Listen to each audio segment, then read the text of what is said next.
Kamyashri. Welcome to my channel Ashwin's Astrology. Over the years, we have heard from our grandparents and from our great-grandparents also that our ancestors, our Rishi Munis were highly knowledgeable and they were able to predict many of the steps which are required in day-to-day life. Whether it might be a rainfall or when to commence the agricultural activities or how the entire year would be, from the mundane perspective was very easy to predict, and that's how our country was well equipped enough and was well resourceful as well. But over the years, after foreign invasions, we have lost that knowledge, or it has become very limited to certain individuals, and the usage of also is very limited. In this video, I'll explain on the rain forecasting methods which are applicable in the modern times also based on the Vedic Jyotish. In our country, every year we do multiple types of rain forecasting, and one such rain forecasting is long range forecasting, which is applicable for the entire year. So this long range forecasting is based on a Vedic Jyotish concept, that is Ardra Pravesh. As per our classic scriptures, when Sun, the king of the whole planetary system, enters Ardra Nakshatra in Gemini, Mithuna Rashi, that's when the Ardra Pravesh is noted. That is, when Sun enters this Ardra Nakshatra on June 22nd, we mark it as the beginning of the monsoon season in India. So this is the start of the rainy season, and that's when most of our agricultural activities and also all the other related activities starts taking place. So hence the analysis of Ardra Pravesh Din, that is June 22nd, is of a high importance, and hence this is known as Ardra Pravesh Din as well. In this video, I'll explain in detail how Ardra Pravesh is done and how and what ways we can predict the rainfall for the entire year. Through this, even we can try to know in which regions we'll have the highest amount of rainfall, in which regions we may have very low rainfall or minimal rainfall, and about all the ones related to this concept. So let's begin with this concept in the video. Before that, if you like my video so far, please like, share and subscribe to my YouTube channel, and share the videos among your friends and family circle if you like it, and if you find them useful also for them. Also, please press the bell icon to receive instant notifications so that you can get the video notification as soon as I upload them. So let's begin with the concept. So as you can see on the screen, this is the Ardra Pravesh chart for the current year 2024. So Sun enters Ardra Nakshatra on June 22nd in midnight hours of 06 minutes. I have provided both North Indian and South Indian Kundli for our viewers' convenience. Sun is in Ardra Nakshatra along with two other planets, that is Mercury and Venus. So Surya, Buddha, Chakra, all the three planets are in Ardra Nakshatra here. And then Guru is in Rohini Nakshatra, Shani is in Purva Bhadrapad Nakshatra, then Ketu is in Hasta Nakshatra, Rahu is in Revati Nakshatra, Kuja is in Bharani Nakshatra, and Moon, Chandrama is in Mula Nakshatra. And we can see both Sun and Moon are direct opposite to each other. So if you remember the concept in Vedic Jyotish, that when Sun and Moon are opposite to each other, that Tithi is very close to Purnima, because Purnima is the day when Moon will be in complete full form, and that can happen only when it receives the complete light of Sun. So it can happen only when Sun and Moon are opposite to each other, it will receive the complete light, and so Moon will be in a complete form. So coming back to the Ardra Pravesh concept here. So why these planetary positions in the nakshatras I explained is because these are very important to cast a Sapta Nadi Chakra. So Sapta Nadi Chakra has a very great importance in the mundane astrology from the rainfall forecasting perspective. So if we place these planets in all the Sapta Nadis, so there are 7 Nadis which we consider here. That is starting from Prachanda Nadi, then comes Pavan Nadi, Dahan Nadi, Saumya Nadi, Neer Nadi, Jal Nadi and Amrit Nadi. So placing the planets based on the nakshatras represented by these nadis, this is how the chart looks like. So I have started from Kritika in Prachanda Nadi. So the counting starts from the Kritika Nakshatra from Prachanda Nadi, and it will go in the zigzag form. So Kritika will be in the Prachand Nadi. Then we include the Abhijit Nakshatra also, because we need to have the 28, because 7 planets and 4 lines we have covered here. So 28 nakshatras we have here. So Abhijit Nakshatra we consider after the Uttarashada Nakshatra and before the Shravana Nakshatra. So the between of Uttarashada and Shravana is when we consider the Abhijit Nakshatra. So the span of it will be 6 degree 40 minutes to 10 degree 53 minutes in Makar Rashi. And we can see here very clearly that the first 3 nadis, Prachand Nadi, Pavan Nadi, Dahan Nadi, these are summer or heat, or the ones which produce hot winds actually. And Saumya Nadi is a very medium kind of Nadi, and Neer Nadi, Jal Nadi, Amrit Nadi are the Nadis which are capable of giving highest amount of rainfall, or the continual amount of rainfall as well. And we have planets associated with each Nadi here. So Jupiter rules the Saumya Nadi, Saturn rules Prachand Nadi, Sun Pavan Nadi, Mars Dahan Nadi, then Venus Neer Nadi, then Mercury Jal Nadi, then Moon the Amrit Nadi. So the highest amount of rainfall we receive when the planets are posted in Amrit Nadi or Jal Nadi or Neer Nadi. So if we are expecting any highest amount of rainfall, then we should see the more and more amount of planets in the right side, the 3 nadis, Neer, Jal and Amrit, which is highlighted there. And when Saturn, Sun and Mars nadis like Pavan, Dahan and Prachand nadis has more planets, then those years we may expect the cyclones to be there, or lot of clouds formation also will happen, but it will not give the expected amount of rainfall, because it will just give a hot or cool wind also sometimes and might just vanish off, but there wouldn't be much rainfall because of it. So it's a very minimal or no rainfall kind of system when the planets are placed in the left side of it, that is in the Prachand and Pavan and Dahan nadis. And Saumya Nadi is a medium kind of rainfall, so it is ruled by Jupiter, so it will give decent amount of rainfall which would be helpful for agricultural activities. So this year we see that most of the planets are in Saumya Nadi. Sun, Budh, Surya, Buddha, Shukra and Ketu, all the 4 planets are placed in Saumya Nadi. Rahu along with the other 2 planets, that is Mars, Jupiter, is in the summer or heat side, that is in Prachand, Pavan and Dahan Nadis, and Moon is also in the Dahan Nadi. So Moon, Rahu in the Dahan Nadi, and Jupiter is in Pavan Nadi, Mars is in the Prachand Nadi. So these planets will cause lot of cyclones or lot of hot wind blows also in their respective directions, and they will bring a lot of violent storms as well, but they won't give much rainfall this year. And also noting down, Mars is behind the Sun, which is very important. So as per mundane astrology, when Mars is behind the Sun, then we can expect good amount of rainfall. And when Mars is ahead of Sun, then there would be minimal rainfall or no rainfall at all. So this is one also the concept which we use in the Ardra Pravesh and Sapta Nadi Chakra. So in the Sapta Nadi Chakra, we can see here that not much planets are placed in the Neer, Jal and Amrit Nadi. So we can't expect much amount of rainfall this year, because only Saturn, Shani is placed in the Neer Nadi, the first entering Nadi of the first 3 important Nadis. And because Shani is placed in the Neer Nadi, we can expect some amount of rainfall, but not a frequent amount of rainfall, and it might happen at a very later part of the year also. So that's also very much noted here. And because most of the planets are in the Saumya Nadi, so we can expect a decent amount of rainfall this year. So it's not that we will not have rainfall, we will definitely have a decent amount of rainfall.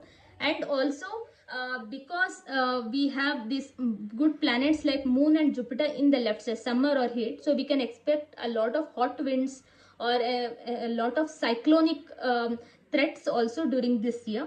But in a major way it may not affect, but Mars being in a Prachand Nadi, we might see certain regions of our country getting affected because of this. So in which region it might affect or where it might affect, we have to see from the Ardra Pravesh chart. So let's get back to the Ardra Pravesh chart. There I'll be able to explain you in which direction we'll have the highest amount of rainfall or how it is and all. So coming back to Ardra Pravesh chart, here we categorize all the 12 rashis based on how much amount of rain, how much amount of water it possesses. So as per this, Kanya Rashi, Mithun Rashi and Simha Rashi. All these three Rashis has 0% water. Mesh Rashi, Vrishchik Rashi and Tula Rashi has 25% water. Then Vrishab Rashi, then Dhanu Rashi and Kumbh Rashi has 50% water. And the remaining three Rashis, that is Meena Rashi, Karka Rashi as well as Makar Rashi has 100% water. So all these Rashi classification is highly of an important nature to understand where or in which direction, because all the Rashis represent different directions also. So based on this, we'll be able to predict where we'll have the highest amount of rainfall. So now bringing back the Ardra Pravesh chart here. So Lagna is Meena Rashi. So because Meena Rashi has 100% of water, we can say that definitely the east direction, because Lagna represents east direction, the 4th house represents north direction, 7th house represents west direction and 10th house represents south direction. So Lagna having the mean Rashi, so it shows that it should have the highest amount of rainfall in the east direction. But Rahu is also placed here. So we have to little bit modify this result, telling that there will be a good amount of rainfall, but it will come after a lot of thunderstorms and also after a lot of hailstones as well. So after all these kind of mishaps, good amount of thunder and lightning is when we will see a lot of heavy rainfall in the east direction. But it will be a very good amount of rainfall also at the end, because Rahu is in Jupiter's Rashi, which also we have to consider in Pisces as 100% water. But at times when Rahu, when the planet has a planet, if we consider Rahu, he is someone who causes mishaps also. So in the eastern direction, we can see a very good amount of rainfall, and also we can see some damage to the property also happening. Next, coming to Mesh Rashi, which is the 2nd house, and this is the east of northeast, because it after east it will be little much tilted towards the northeast. So we can say that this is the east of northeast, and in the east of northeast has a Mesh Rashi, has very 25% of water, and Mars is placed here in Prachand Nadi. We are overlapping the Sapta Nadi Chakra concept also here.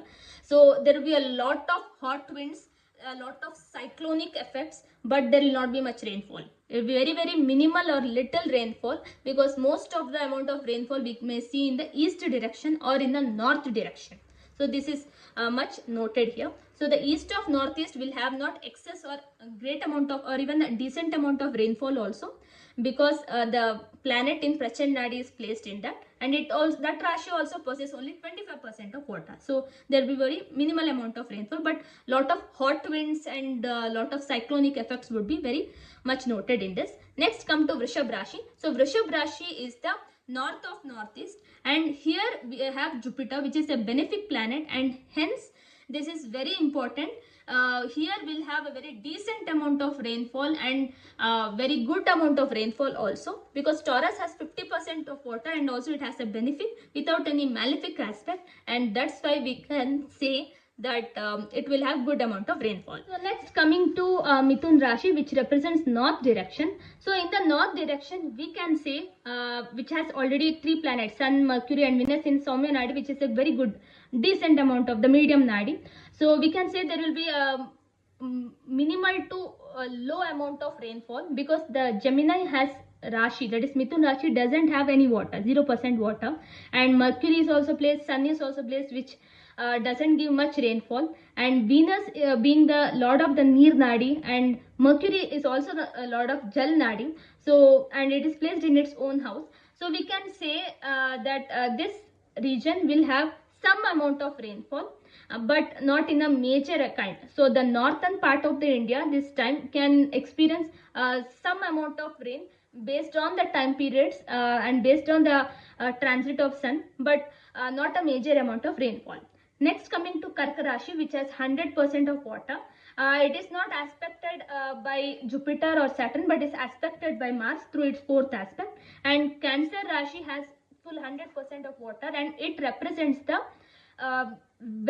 north of northwest. because it is now moving towards the west direction. So now coming in the order, so the north of northwest. So in the north of northwest we can expect a good amount of rainfall because only Mars is aspecting. So again it might cause some amount of hot winds or some kind of amount of cyclonic effects also, but thunderstorm, lightning, everything, but there will be a very good amount of rainfall, and we can definitely see this region experiencing a good amount of agricultural activities also. So the north of northwest looks good. Next, coming to Simha Rashi, which also has 0% water, and this is the west of northwest. So the west of northwest will not have that amount of rainfall again, and because there is aspect of Saturn on it and no other benefic aspect, because of this we can see that the west of northwest will be deprived of the rainfall, and they may suffer from no rainfall also. So this region of the country would be a bit problematic this year. Next, coming to Kanya Rashi, which represents the west direction. So in Kanya Rashi we already have Ketu here, so which actually limits it. So Kanya Rashi also has no water, so, and it doesn't have any benefic planet in it, but it has the benefic aspect of Jupiter. So we can say some minimal amount of rainfall, but because of Jupiter's aspect, but no other aspect actually, or no other perspective is able to support it. So because Kanya Rashi doesn't have much water also, we can say there is a minimal amount of rainfall in the west direction also. Next, coming to Tula Rashi. Tula Rashi has 25% of water, and Mars is aspecting it and no other planet is aspecting it, and hence we can say again the hot winds would be there, cyclonic effect would be there, clouds will almost get formed but it will not deliver much rain. So very 25% of rains would be there. And next, coming to Vrishchik Rashi, the similar effect we can see here, but one plus point is that it will have the aspect of all the three outer planets, that is Jupiter, Mars and Saturn. So Saturn's 10th aspect on Vrishchik Rashi, Mars 8th aspect on Vrishchik Rashi, and Jupiter's 7th aspect on Vrishchik Rashi. So because there is a benefic aspect, and Rashi's Lord is also placed in a good position, and Vrishchik Rashi represents south of southwest direction. So the south of southwest direction will have great amount of rainfall this year. So they will have the highest amount of rainfall, and there could be some mishaps like damage to the property also during this time period for south of southwest direction. Next, coming to Dhanu Rashi, which represents the south direction, it has an aspect of three planets, that is Sun, Mercury, Venus, and also Moon is placed in the south direction. So Moon, being the owner of Amrit Nadi, definitely Moon is the highest amount of rainfall giver. So Moon being here aspected by Venus, Mercury and Sun, we can say that the south direction will have very good amount of rainfall than expected. But because it is in Sagittarius Rashi, which has only 50% water, so the first half it would be like a very scorching summer, then again suddenly the weather might change and we can experience a very great amount of rainfall in this region. Then the southern part of India is what I am referring to. Next, come to Makar Rashi. So in the Makar Rashi we see again there is only aspect of Jupiter here, and no other planet placed here, but Makar Rashi has 100% water. So because of which, that is the south of southeast direction also will have great amount of rainfall because it has 100% water, and also there is a benefic aspect. So the highest amount of rainfall we can see is in the south direction and south of southeast also. Next, coming to Kumbh Rashi. So in the Kumbh Rashi, Shani is present, who is in the Neer Nadi, the rainfall giving Nadi, and which is the east of southeast. So the east of southeast direction also will have good amount of rainfall during this time period, and Aquarius having the 50% water, so definitely there will be decent amount of rainfall in this region. Even though Shani is placed in the Rashi, but which is its own Rashi, so it might get delayed by a month or two, but definitely there will be a good amount of rainfall, that is 50% of rainfall, and though not aspected by other planets, it will definitely, because the Rashi Lord is only in the Rashi, so it will protect that region. So we can see some good amount of rainfall, and also agricultural activities also will take place in a very good way. So this is noted in the chart. So this is how we analyze for the whole Ardra, Pravesh. I hope you liked my analysis. So what we noted from this Ardra Pravesh chart is the southern direction, the southeast and the east of southeast will have highest amount of rainfall because it is having a good amount of water also in it, and also it is receiving the benefic aspect or the benefic placement also. And that's why these three regions, even though in start, as I mentioned for Dhanu Rashi, which is the south direction, there will be scorching summer. Definitely there will be a rainfall forward, like after that, and that's why these regions will have good amount of rainfall, and also there will be development in the agricultural activities also in these regions. So this was the Ardra Pravesh chart. So please let me know your feedback in the suggestions, and also until we come back again, thank you and have a good day.